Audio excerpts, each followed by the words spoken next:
Okay, I'm enjoying the show. It's $1 Million Listing. Ryan Serhant he's endearing. He's a good real estate agent. I hope they talk about how much you have to spend on advertising to get these kind of deals and how these people have these kind of networks. Like, explain the nitty gritty. Don't just show people writing numbers on a board. But we looking at this $250 million apartment on the 131st floor. And I'm like, I think you literally have girl boss too close to the sun.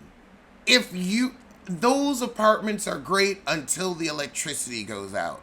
The electricity does go out in the city. You are 131 floors up. You are stuck like chalk. Like chalk.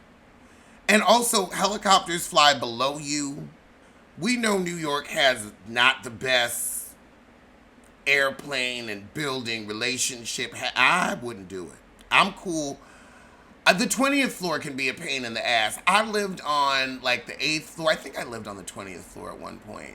I lived on the 8th floor though, or maybe I worked on the 20th floor. It's been so long. But I remember I lived on the 8th floor of an elevator building, and I was like, this is a pain in the ass. It was a pain to get out. Like, you had to add time to get in and out of the house.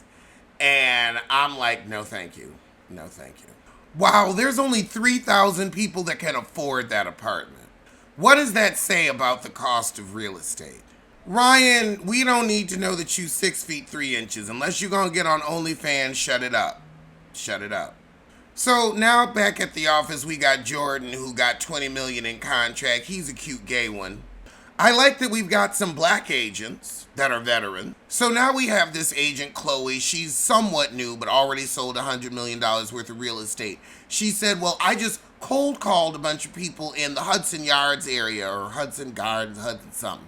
How did you get the phone numbers? That's the first question. How did you get the phone numbers? Nobody in New York answers their phone. For people they don't know. See, cold calling, I think you more sent them a beautiful package. Like, you probably sent this high-end building, like everybody in there, you sent them a nice package. You probably sent them maybe unit at a time, staving it off so that everybody in the building wouldn't get one immediately. But you probably sent them like a nice folder with all your information, what their apartment is worth, maybe similar things in the area if they wanted to stay. Probably offered them some properties in Florida or whatnot if they wanted to retire. You sent them one of those, and those probably cost $20 each to send out, and then you sending them to a whole building. So let's talk about how much that investment was. Then also, if you did get their phone numbers, how? And how'd you get them to stay on the line? Ain't nobody staying on the line in New York when you're talking about buying the apartment. See, I don't think it was cold call, because she said, oh, well, you're in Montecito a lot because you're not going to be here that much. That's why you're selling. See, they knew this wasn't cold calling. They were like, okay, let's go through and see who has pied-a-terres. You used the business you already had, or the clients Ryan already had to get this. I'm not saying it's smart, but talk about the real. You didn't just pick up the phone. Hello, would you like to sell your apartment? Yes, here's $1 million. Girl. Over in Brooklyn with the black people. Bed-Stuy. So we have Trisha and her fiance. Trisha is the queen of Brooklyn. Also, I want them to talk about how much the staging cost. Because this house has been staged and renovated. Let's talk about how much that is, because the Serhant organization, they be putting in money for that. The agents put in money for that. Oh my God, an $8,000 2-bedroom on the Upper West? The fuck? No, I'm not moving back to New York. Bump that. Bump it well. Okay, now, I was all about them having the plot line of the Southern girl who's struggling, because let's talk about the people who struggle. Let's talk about that. It ain't all $1 million deals and easy checks.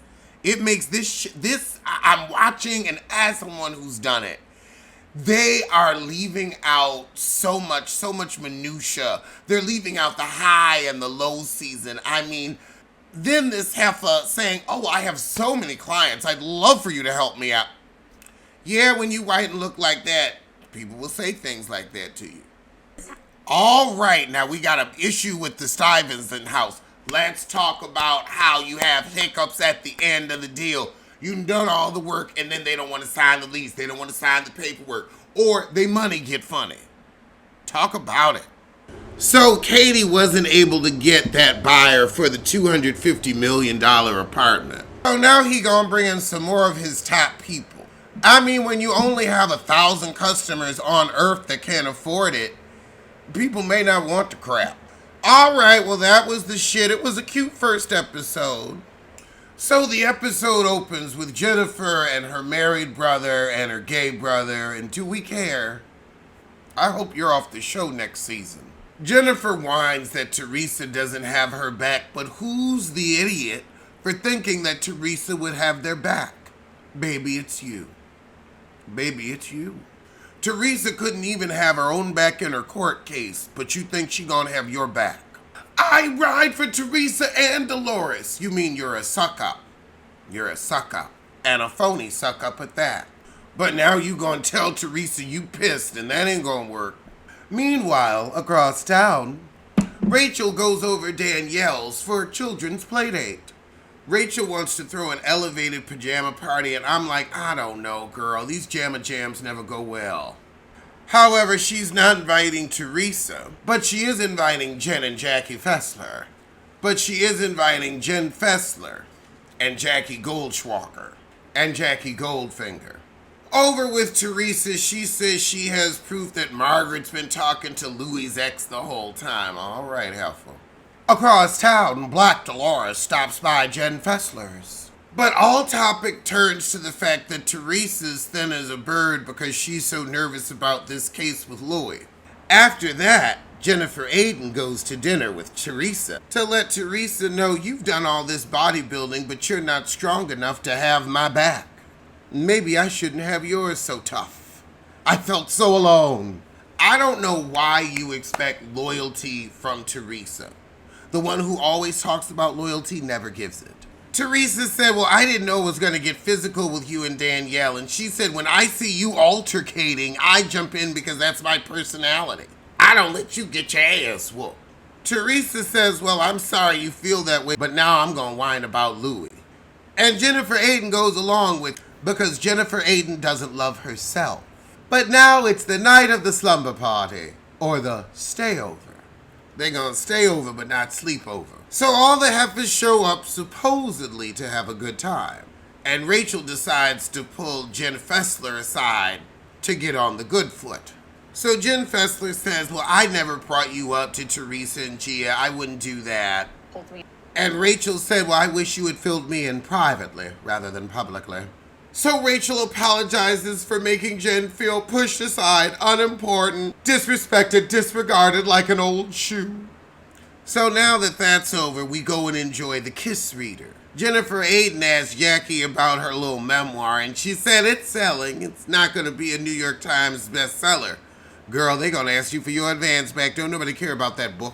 Oh, Lord, we talk about milking husbands' prostates. I don't want to think about any of those men's busses or months. And child, that was the shit, so I'ma see you soon for something.